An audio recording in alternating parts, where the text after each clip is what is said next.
Hello students, आज हम class 11th की एनसीईआरटी का चैप्टर सेकंड डिस्कस करेंगे। Name of the chapter is methods of inquiry in psychology. कि साइकोलॉजी में इंक्वायरी करने के लिए हम डिफरेंट काइंड्स ऑफ मेथड्स का कैसे यूज़ करते हैं। तो यहाँ पे हम देख लेते हैं। सबसे पहले यहाँ पे गौतम बुद्धा का कोट दिया हुआ है कि जो एक आइडिया होता है, अगर हम उस आइडिया को डेवलप कर रहे हैं और एक्शन में लेके आ रहे हैं तो वो ज़्यादा ज़रूरी है, ना कि एक आइडिया का सिर्फ आइडिया रह जाने में। इट मीन्स दैट कि एक आइडिया है, मुझे एक आइडिया आया और वो मेरे माइंड में है, लेकिन मैं उसको इम्प्लीमेंट नहीं कर रही, कुछ बिहेवियर में नहीं लेके आ रही, कुछ एक्शन नहीं कर रही, तो उस आइडिया का कोई यूज़ नहीं है। यूज़ कब होगा? जब हम उस आइडिया को क्या करेंगे, डेवलप करेंगे और उसको एक्शन में लेके आएंगे। तो अब आ जाता है हमारा इंट्रोडक्शन कि हमने लास्ट क्लास में हमने पढ़ा था चैप्टर फर्स्ट में कि साइकोलॉजी होती क्या है। तो साइकोलॉजी का हमने देखा अलग अलग स्टेजेस पे कैसे डेवलपमेंट हुआ। कि एंशियंट टाइम में जो साइकोलॉजी को बोला जाता था कि एक सोल का, कि जो हमारी सोल का, आत्मा का क्या कर रही है, जो जिसकी स्टडी कर रहे हैं आत्मा के बारे में, वो साइकोलॉजी है। फिर उसका डेवलपमेंट शिफ्ट हुआ कि माइंड के बारे में जहाँ पे हम स्टडी करते हैं वो है साइकोलॉजी। लेकिन अगर हम मॉडर्न टाइम की बात करें, मॉडर्न साइकोलॉजिस्ट ने बोला कि जो ह्यूमन का बिहेवियर, जो हमारे व्यवहार का, जो पॉजिटिव नेगेटिव जैसा भी व्यवहार है, जो वो व्यवहार का जो हमारा क्या कर रही है, स्टडी कर रही है, वो साइकोलॉजी है। तो साइकोलॉजी होती क्या है? जिसके अंदर हमारे एक्सपीरियंस, बिहेवियर और मेंटल प्रोसेस की स्टडी की जाती है। ये हम डिटेल में लास्ट क्लास में पढ़ चुके हैं। तो अब इसके अंदर कैसा होता है कि हम कहेंगे कि हम स्टडी तो करते हैं, हमने एक्सपीरियंस की स्टडी करनी है, बिहेवियर की करनी है, मेंटल प्रोसेस की स्टडी करनी है, लेकिन कैसे करनी है, हाउ, कि उस स्टडी को हम कैसे करेंगे। तो इस स्टडी को करने के लिए हम अलग अलग मेथड्स का यूज़ करते हैं। जैसे कि हम इसमें पढ़ेंगे कि क्या कहते हैं, इंक्वायरी मेथड, इन कोरिलेशन रिसर्च कैसे करते हैं, ऑब्जर्वेशन कैसे करते हैं, कई चीज़ों पे हम एक्सपेरिमेंट करके देखेंगे। इसमें हम हर मेथड का एक, जैसे साइंटिफिक रिसर्च होती है उस तरीके से जो साइकोलॉजिस्ट हैं, इसके अंदर हम एक साइंटिफिक मैनर में इन सब मेथड्स का हम यूज़ करते हैं। कुछ हम फॉर्मल वे में करते हैं, कुछ इनफॉर्मल वे में करते हैं, लेकिन इन दोनों के कॉम्बिनेशन से ही हम क्या करते हैं, पूरा हमारा प्रोसेस कॉन्टिन्यूटी में चलता है। केस स्टडी करना, तो ये सब हम डिटेल में पढ़ेंगे। तो अब इसमें आ जाता है, सबसे पहले हम पढ़ेंगे इसमें गोल्स ऑफ साइकोलॉजी इंक्वायरी, कि हम क्यों, हमारा क्या गोल है इस साइकोलॉजिकल इंक्वायरी को करने का, क्यों करनी चाहिए हमें। तो इसको करने के लिए, जैसे और साइंटिफिक रिसर्च होती है, आपने देखा होगा जितनी भी रिसर्च हमारे होती है डे टू डे लाइफ में या अभी तक होती आ रही है, वो एक साइंटिफिक मैनर में हुई है और उसका सबका एक गोल होता है। तो ऐसे ही जो हमारी साइकोलॉजी में होती है उसका एक गोल है इंक्वायरी का। तो इसमें हमारे जो गोल हैं, इसमें हम कहते हैं डिस्क्रिप्शन। हम इसलिए हम अपना रिसर्च करना चाहते हैं क्योंकि अगर कोई हमसे पूछे कि ये वाला, जैसे आप आगे वाले चैप्टर्स में पढ़ोगे, अलग अलग थ्योरीज जो साइकोलॉजिस्ट ने दे रखी है कि ये थ्योरी कैसे आई, इसको हम कैसे इम्प्लीमेंट करें, आपके पास क्या क्या रिसोर्सेज है। अगर कोई हमसे उस थ्योरी के बारे में पूछे तो हम उसको डिस्क्राइब कर सके, हम प्रिडिक्शन कर सके कि किसी इंसान को मैंने देखा, मैं उसको, उसके बिहेवियर को डिस्क्राइब कर पा रही हूँ, मैं प्रिडिक्शन कर पा रही हूँ कि अब ये आगे ऐसा करेगा। फिर मैं उस प्रिडिक्शन के बेसिस पे मैं एक्सप्लेनेशन कर पा रही हूँ कि अच्छा, मैंने ये प्रिडिक्ट किया था और एक्सप्लेन भी कर दिया उसको। और फिर क्या है, कंट्रोल, और उसी के अकॉर्डिंग, क्योंकि मैंने थ्योरी पढ़ी हुई है, रिसर्च की हुई है, तो मैं उसी के अकॉर्डिंग उस ह्यूमन के बिहेवियर को कंट्रोल कर पा रही हूँ और हमारी जो नॉलेज है उसका एप्लीकेशन कर पा रही हूँ। अब इसको डिटेल में हम पढ़ने की कोशिश करते हैं। अब इसमें आता है सबसे पहले हमारा डिस्क्रिप्शन। डिस्क्रिप्शन क्या होता है? डिस्क्रिप्शन का मतलब है, जैसे कि मान लो कि यहाँ पे है recording of a particular behaviour, की रिकॉर्डिंग करना एक पर्टिकुलर बिहेवियर की, जो कि हमारी मदद करती है प्रॉपर अंडरस्टैंडिंग में। कि पर्टिकुलर बिहेवियर की, आपका कोई फ्रेंड है, ठीक है, वो एक बिहेवियर हर रोज़ कर रहा है अलग, तो आप उसकी स्टडी कर रहे हो। जैसे कि माना कि आपका फ्रेंड रोज़ गुस्सा कर रहा है, आप 1 महीने से नोटिस कर रहे हो कि उसके बिहेवियर में चेंज है, वो रोज़ गुस्सा करता है, वो रोज़ चिड़चिड़ा रहता है, उदास रहता है, किसी से बात नहीं करता। तो आपने क्या करना है, इसके अंदर आप स्टडी कर रहे हो, तो इसके अंदर हम चीज़ों की क्या करते हैं, रिकॉर्डिंग करते हैं एक पर्टिकुलर बिहेवियर की, कि जो मेरा फ्रेंड है उसका अगर मैं बिहेवियर, उसका जो मैं एंगर, जो उसका जो बिहेवियर जो चेंज हुआ है, मैं उसकी क्या कर रही हूँ, जो उसके मूड स्विंग्स हो रहे हैं उसकी मैं क्या कर रही हूँ, एक प्रॉपर तरीके से उसको मैं समझने की कोशिश कर रही हूँ कि इसका बिहेवियर चेंज क्यों है। या हम कह सकते हैं, जैसे इसके अंदर हम एग्ज़ाम्पल देते हैं, कहते हैं कि हम इसमें अटेम्प्ट करते हैं डिस्क्राइब करना बिहेवियर को, कि किसी इंसान के बिहेवियर को हम डिस्क्राइब करने की कोशिश करते हैं कि ये इंसान ऐसा कर रहा है तो क्यों कर रहा है, ऐसा क्या हो गया। ठीक है, तो जैसे इसमें एक एग्ज़ाम्पल भी दिया हुआ है कि रिसर्चर जो होते हैं वो इंटरेस्ट होते, जैसे इसमें है कि रिसर्चर ने इंटरेस्ट दिखाया स्टडी हैबिट्स को पढ़ने का, कि जो स्टूडेंट्स हैं वो कैसे पढ़ते हैं, क्या स्टूडेंट्स अटेंड करते हैं रेगुलरली क्लास, सबमिट कर रहे हैं अपने असाइनमेंट, प्लानिंग कर रहे हैं। तो हम क्या करते हैं, मैंने मान लो कि एक बच्चा है मेरी क्लास में और वो क्या कर रहा है, मैं उसको स्टडी कर रही हूँ, एक टीचर हूँ, एज अ टीचर मैंने 1 हफ्ते तक उसे स्टडी किया कि ये इस बच्चे की हैंड राइटिंग बहुत नीट है, इसका क्या कहते हैं ड्रेसिंग सेंस अच्छा है, क्लीन तरीके से आता है और पढ़ने की कैसे कोशिश कर रहा है। तो उस बेसिस पे तो मैं क्या करूँगी, एक अजम्पशन भी बना लूँगी, अच्छा ये क्या कहते हैं, स्टडी करूँगी उसके टाइम को, ये ऐसा करता होगा, ये ऐसा करता होगा, ये ऐसा करता होगा। ये मैं डिस्क्राइब कर रही हूँ अपने ही तरीके से। ठीक है, रिकॉर्डिंग कर रही हूँ मैं उसके बिहेवियर की और उसके व्यवहार को समझने की कोशिश कर रही हूँ। अब जैसे कि हमने एग्ज़ाम्पल लिया अपने फ्रेंड का, अब उस व्यवहार को डिस्क्राइब कर दिया मैंने, पहले उसके व्यवहार में जो परिवर्तन हो रहा है, जो चेंज आया है कि मेरा दोस्त जो है इतने 1 महीने से व्यवहार में परिवर्तन दिखा रहा है, मूड स्विंग्स दिखा रहा है, तो वो क्यों दिखा रहा है, अब मैं प्रिडिक्ट करूँगी।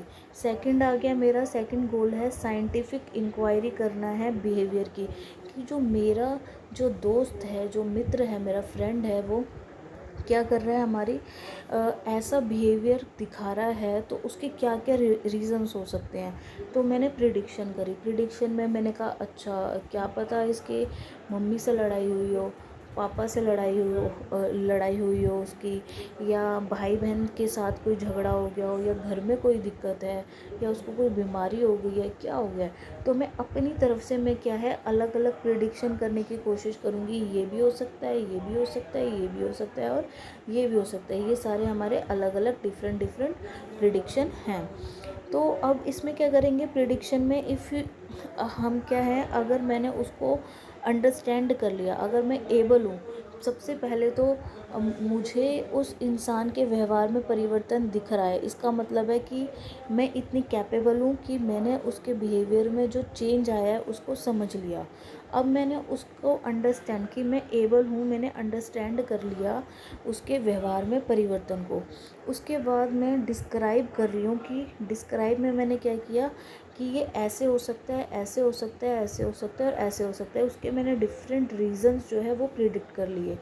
तो कोई भी जो साइकोलॉजिस्ट कब बनेगा, अच्छा, कि सबसे पहले जो किसी भी चीज़ पे ध्यान देगा, कि हमारे जैसे आपके एरिया में आपने ध्यान दिया कि आपके एरिया में क्या हो रहा है, गंदगी जो है, इतनी बीमारियां फैल रही है, आप रोज़ देख रहे हो कि चेंज हो रहा है, लोग बीमार पड़ रहे हैं, आपकी गली में आसपास में बीमार पड़ रहे हैं। तो आपने क्या किया, आंखें मूंदी नहीं, लेकिन उनके व्यवहार को समझा कि ऐसा क्यों हो रहा है।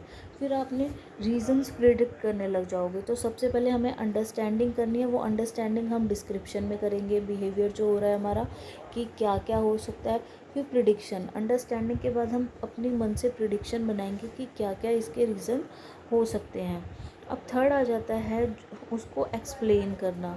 अब मैंने प्रिडिक्शन में मैंने रीज़न बना लिए कि जो मेरा फ्रेंड है 1 महीने से 1 मंथ से उसका बिहेवियर चेंज है, उसके क्या क्या फैक्टर हो सकते हैं, कौन कौन सी चीज़ें उसके व्यवहार को परिवर्तन दे रही है, उसको डिटेल में हम पढ़ेंगे एक्सप्लेनेशन में कि पापा से उसकी लड़ाई हुई है, या पापा उसको कुछ उसकी ज़िद पूरी नहीं कर रहे, उसने मुझे 3-4 महीने पहले बताया था, हैं, या मम्मी से या उसके भाई बहन से। अब उस इंसान से जो जो हमने पॉइंट बनाए हैं उसको हम डिटेल में पढ़ेंगे, ठीक है। जैसे कि मान लो आपके एरिया में लोग बीमार पड़ रहे थे, आपने इसको ऑब्ज़र्व किया, ठीक है, कि आपने अंडरस्टैंड डिस्क्रिप्शन में आपने ऑब्ज़र्व कर लिया कि मेरे एरिया में लोग बीमार पड़ रहे हैं। फिर आपने प्रिडिक्शन में क्या किया कि उसके रीज़न देखे, वो क्या क्या रीज़न हो सकता है, अपने मन से देखे हैं। अभी आपके दिमाग में है सब कुछ कि ये हो सकता है, ये हो सकता है, ये हो सकता है और ये हो सकता है, या आपने एक पेपर पे लिख लिया। अब आप क्या करोगे, प्रिडिक्शन के बाद एक्सप्लेन करोगे। फिर जो जो आपने माना, ऐसा हो सकता है कि क्या पता कि गंदा पानी आ रहा हो, पोल्यूटेड वाटर आ रहा हो, या हमारी एयर पोल्यूटेड हो रही है, या कहीं पे जर्म्स इकट्ठे हो रहे हैं, यहाँ कहीं पे गार्बेज की दिक्कत है। तो जो जो आपने प्रिडिक्शन करी थी, अब उस एक एक पॉइंट को आप एक्सप्लेन करोगे। तो ये होती है हमारी एक्सप्लेनेशन, जिसके अंदर जो हमारा थर्ड गोल होता है इंक्वायरी का, उसके अंदर हम किसी भी फैक्टर को, जो कैजुअल फैक्टर है, जो डेटर्मिनेंट है, हम उसको क्या करते हैं, उसको हम एक्सप्लेन करते हैं कि ऐसा हमारे साथ इंटरेस्ट लेते हैं जानने में कि ऐसा क्यों हो रहा है, ठीक है। एक्सप्लेनेशन के बाद अब हम आते हैं हम कंट्रोल पे। अब कंट्रोल में हम क्या करेंगे, अगर हम किसी भी चीज़ को एक्सप्लेन करने के लिए कैपेबल है, कि मैंने एक्सप्लेन कर दिया कि जो मेरा दोस्त है वो उसके रीज़न में मूड स्विंग हो रहे हैं, तो उसके एक्सप्लेन किया, उसके पापा के बारे में सारी डिटेल निकाली, मम्मी के बारे में निकाली कि मम्मी का बिहेवियर आजकल उसके साथ कैसा है, भाई बहनों का कैसा है, जो जो मैंने प्रिडिक्शन किया था उसके बारे में मैंने डिटेल निकाली हैं। या जो मेरे एरिया में जो अब बीमारियां हो रही हैं, लोग बीमार पड़ रहे हैं, मैंने जो जो बनाया कि वाटर पोल्यूशन हो सकता है, एयर पोल्यूशन हो सकता है, जितनी भी चीज़ें मैंने बनाई थी उसको मैंने क्या किया, डिस्क्राइब कर दिया। अब डिस्क्रिप्शन करने के बाद अब मैं कंट्रोल करूँगी।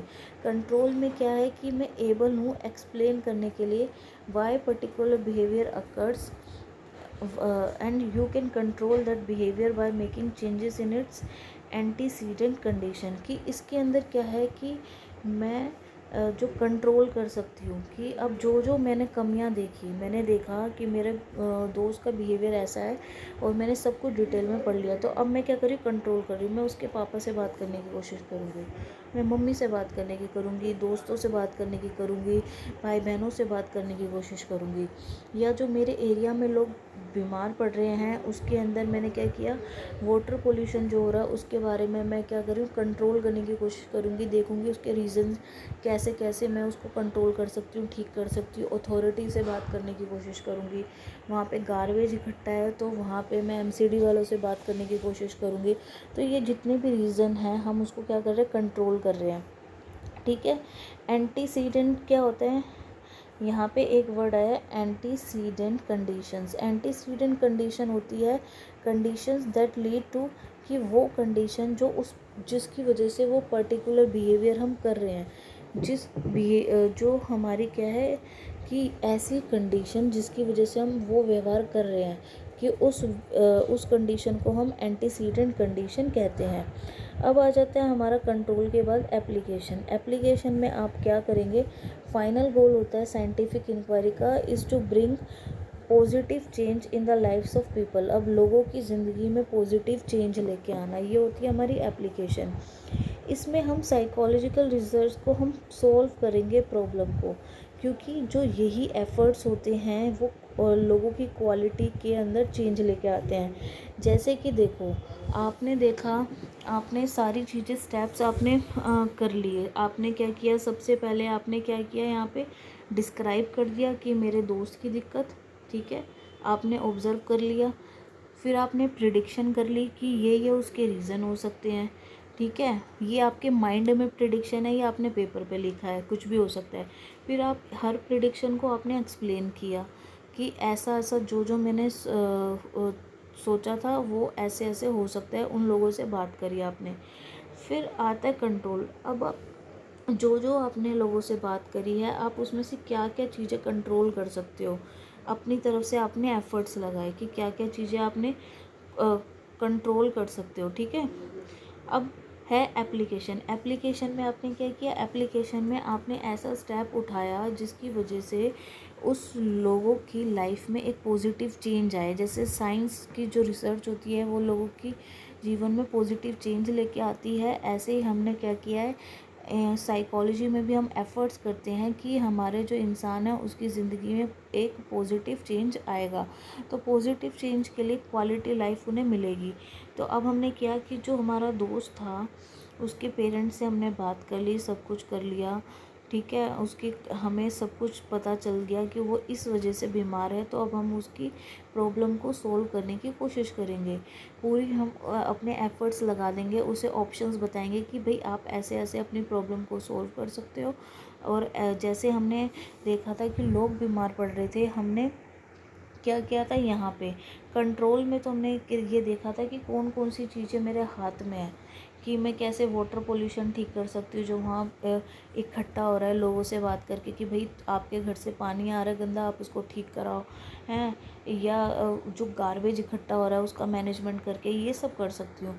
और कंट्रोल के बाद जो जो मेरे हाथ में था, अब एप्लीकेशन में मैं क्या करूँगी, एप्लीकेशन के अंदर हम करेंगे कि पॉजिटिव चेंज में कैसे लेके आई, जो जो मैंने अथॉरिटी से बात करना शुरू किया और लोगों की लाइफ चेंज हो गई। तो ये क्या है, मेरा लास्ट गोल है कि लोगों की लाइफ में चेंज आ गया, लोग जो बीमार पड़ रहे थे वो बीमार नहीं पड़ रहे, अब उनकी लाइफ हमें पॉजिटिव दिख रही है। तो ये होता है हमारा पूरा प्रोसेस है, इसका इंट्रोडक्शन हम कहेंगे। तो इसमें हम अब कर लेते हैं कि कौन कौन से स्टेप्स आते हैं कंडक्टिंग साइंटिफिक रिसर्च को करने के लिए, कौन कौन से स्टेप्स को फॉलो करते हैं। तो कोई भी जो रिसर्च होती है उसको हम कुछ स्टेप्स को फॉलो करके करते हैं। तो इसके हम अंदर हम देख लेते हैं, इस मेथड से हम समझेंगे कि स्टेप्स कि सबसे पहले होता है हमारा स्टेप होता है रिसर्च का कॉन्सेप्चुअलाइजिंग अ प्रॉब्लम, कि एक प्रॉब्लम है मेरे सामने, उसको सिलेक्ट करना, एक टॉपिक फॉर स्टडी, कि ये प्रॉब्लम मेरे साथ सामने है, एक समस्या है, उसको मैंने एक टॉपिक सेलेक्ट कर लिया। कि मैंने देखा आजकल जो लोग हैं, जो बच्चे हैं, उनको क्या है, समस्या आ रही है, क्या कहते हैं, स्कूल आने में। सिलेक्ट कर लिया आपने टॉपिक कि बच्चों को प्रॉब्लम आ रही है कि रेनी सीज़न में स्कूल आने में समस्या आ रही है, उनकी ड्रेस यूनिफॉर्म गंदी हो जाती है। तो आपने उसके बाद आपने डेटा कलेक्ट किया कि उनकी भाई यूनिफॉर्म बार बार गंदी क्यों हो रही है। डेटा कलेक्ट करोगे, इसमें हम अलग अलग पार्टिसिपेंट्स का यूज़ करेंगे, मेथड्स का यूज़ करेंगे, टूल्स का यूज़ करेंगे, प्रोसीजर का यूज़ करेंगे। कि जैसे मैंने प्रॉब्लम मेरी थी कि प्रॉब्लम है मेरी कि जो रेनी सीज़न में जो बच्चे स्कूल में आते हैं तो उनकी यूनिफॉर्म गंदी हो रही है, ये मेरी प्रॉब्लम है, क्योंकि मैं स्कूल के अंदर रह रही हूँ मान लो। तो अब ये है, अब मैंने डेटा कलेक्ट किया, कलेक्टिंग डेटा कि ऐसा क्यों हो रहा है। ऐसा मैंने अब जब देखा, अलग अलग मेथड लोगों को, अलग अलग बच्चों से बात करी, पेरेंट्स से बात करी, मेथड्स यूज़ किए, ठीक है, कईयों से सुबह बात करी, कईयों से दिन में बात करी, या किसी को लेटर भेजे हैं, एक सर्वे कराया, ये सब चीज़ें कराई, टूल्स अलग अलग यूज़ किए, प्रोसीजर यूज़ किए डेटा कलेक्ट करने के लिए कि ये दिक्कत हमारे सामने क्यों आ रही है, कि जब भी बच्चे रेनी सीज़न में आ रहे हैं उनकी यूनिफॉर्म ज़्यादा गंदी हो रही है, ठीक है। तो क्यों हो रही है, अब है ड्राइंग कंक्लूजन। फिर जब मैंने लोगों से बात करी और तो मैं एक स्टैटिस्टिकल कंक्लूजन पे पहुंची कि इसलिए हो रही है कि जहाँ पे हमारा स्कूल है वहाँ पे क्या है, कोई भी क्या कहते हैं, वहाँ स्कूल हमारा रोड पे है, ठीक है। तो अगर पेरेंट्स जो है बच्चों को छोड़ने भी आते हैं तो उन्हें ऑपोजिट डायरेक्शन में आना पड़ेगा, वहाँ पे रोड क्रॉस करने में उन्हें दिक्कत होती है। और स्कूल के बाहर क्या है, बहुत बड़ा क्या है, एक गड्ढा हो रखा है, एक पिट हो रखा है, उसके अंदर गार्बेज इकट्ठा है, उसमें गंदा पानी इकट्ठा है। तो बच्चे स्कूल में जब आते हैं तो उनके ऊपर कीचड़ लगती है, और रेनी सीज़न की वजह से उनके कपड़े भी और ज़्यादा गंदे होते हैं, क्योंकि उन्हें वो क्रॉस करके आना होता है, ठीक है, या कोई भी दिक्कत हो सकती है। उसके बाद एक कंक्लूजन हमने ड्रॉ कर लिया, स्टैटिस्टिक अपने लगा लिए, फिर रिवाइजिंग रिसर्च कंक्लूजन, जो भी हमने कंक्लूजन निकाला है हम उसको फिर रिवीजन करेंगे, फिर उसके ऊपर हम रिसर्च करेंगे कि ये कंक्लूजन कितना ठीक है, फिर उसके अंदर हमें कोई गलती दिखाई देगी, फिर उसके ऊपर हम प्रॉब्लम आ जाएगी एक नई। जैसे कि आप इलेक्ट्रिसिटी की प्रॉब्लम देखो, पहले क्या था, इलेक्ट्रिसिटी नहीं थी तो प्रॉब्लम क्या थी, इलेक्ट्रिसिटी नहीं है। इलेक्ट्रिसिटी हमने प्रॉब्लम निकाला गया, हमारे एरिया में क्या है, इलेक्ट्रिसिटी बार बार चली जाती है। डेटा कलेक्ट किया तो आपको पता चला, अलग अलग लोगों से पूछा कि भाई आपके एरिया में इलेक्ट्रिसिटी इतनी क्यों जा रही है, अलग अलग मेथड यूज़ किए, घर घर जाके पूछा। फिर हमने दूसरे लोगों से, दूसरे एरिया के लोगों से भी पूछा, फिर हमने पूरी स्टैटिस्टिक हमारे सामने आ गई, हमने उसका पूरा डेटा निकाल लिया, सर्वे कर लिया कि ये हमारा कंक्लूजन आया है। इसलिए हम रीज़न आ गया हमारे पास, इलेक्ट्रिसिटी बार बार इसलिए ज़्यादा जा रही है क्योंकि लोग चोरी करते हैं, बिल भरते नहीं हैं, कई एक एरिया में और दूसरे एरिया में भी ऐसा कर रहे हैं। तो क्या है, इलेक्ट्रिसिटी का बिल नहीं भर रहे तो कंपनी के ऊपर लोड ज़्यादा आ रहा है, तो इसलिए उन्होंने क्या है, इलेक्ट्रिसिटी काटना शुरू कर दिया। फिर आप क्या करोगे, आपको कंक्लूजन मिल गया, आप दोबारा से कंक्लूजन को रिवाइज करोगे, नए हाइपोथेसिस बनाओगे कि प्राइवेटाइजेशन कर देते हैं कंपनी का, तो लोग मीटर लगा देते हैं, उसमें लोग जुगाड़ नहीं कर पाएंगे। तो ये सब चीज़ें हमारी आती रहती है, ये स्टेप्स हैं उसके।